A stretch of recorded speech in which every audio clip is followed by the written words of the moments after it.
हमारा टॉपिक है वो है the structure of courts in India.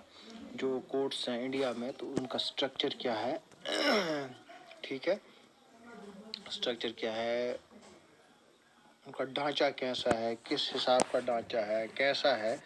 तो आज वो हमने पढ़ना है the structure of courts in India. जो इंडिया में जो भी कोर्ट्स हैं, चाहे हाई कोर्ट हो, चाहे डिस्ट्रिक्ट कोर्ट हो, चाहे सुप्रीम कोर्ट हो, तो उसका स्ट्रक्चर क्या है, उसकी स्ट्रक्चर क्या है, तो उसके बारे में आज हम पढ़ेंगे।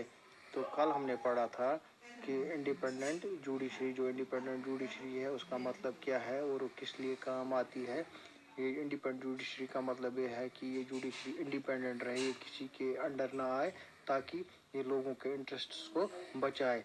और जहाँ पे लॉ एंड ऑर्डर की सिचुएशन हो, ये अपने तरीके से उसको हैंडल करे, ना कि किसी की इंटरफेरेंस इसमें हो, चाहे वो लेजिस्लेटिव असेंबली हो या एग्जीक्यूटिव काउंसिल हो।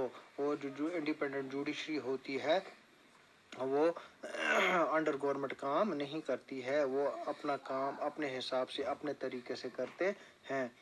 तो इसका एक अहम काम ये भी है कि ये जो लोगों के जो फंडामेंटल राइट्स होते हैं उनको बचाने के लिए भी ये अहम किरदार निभाती है।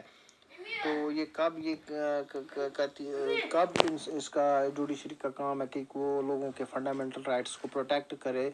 तो ये तब होता है ये काम जब एक सिटीजन को लगे कि जो उसके फंडामेंटल राइट्स हैं वो वायलेट हो रहे हैं या उसके साथ ज्यादती हो रही है, तो वो बंदा, वो शख्स, वो सिटीजन कोर्ट को अप्रोच कर सकता है। उसके बाद ये कोर्ट का काम है वो किसके हक में फैसला देगा या कैसे उसको इंसाफ दिलाएगा।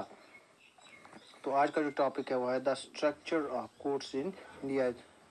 देखते हैं इंडिया के कोर्ट्स का क्या स्ट्रक्चर है और कितनी लेवल्स हैं।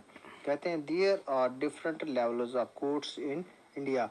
कहते हैं जो इंडिया है, जो इंडिया की कंट्री है, वहाँ पे अलग अलग लेवल के कोर्ट्स होते हैं।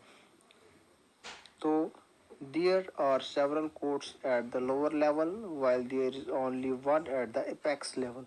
कहते हैं इधर जो बहुत सारे कोर्ट्स होते हैं, कहाँ पर जो लोअर लेवल, जो निचली सतह पे होते हैं, वहाँ पे बहुत सारे कोर्ट्स होते हैं, लेकिन जो एपेक्स हायर लेवल का जो कोर्ट है वो एक ही होता है। The courts that most people interact with are what are called subordinate or district courts। कहते हैं जो कोर्ट्स जिसमें ज़्यादातर लोग इंटरेक्ट करते हैं, जहाँ पे ज़्यादातर लोग अप्रोच करते हैं, जहाँ पे ज़्यादातर लोग जाते हैं, उसे या सबऑर्डिनेट कोर्ट कहा जाता है या डिस्ट्रिक्ट कोर्ट कहा जाता है। ये डिस्ट्रिक्ट कोर्ट हर एक डिस्ट्रिक्ट में होता है, हर एक डिस्ट्रिक्ट में ये कोर्ट अवेलेबल है। तो these are usually at the district or tehsil level or in towns and they hear many kinds of cases।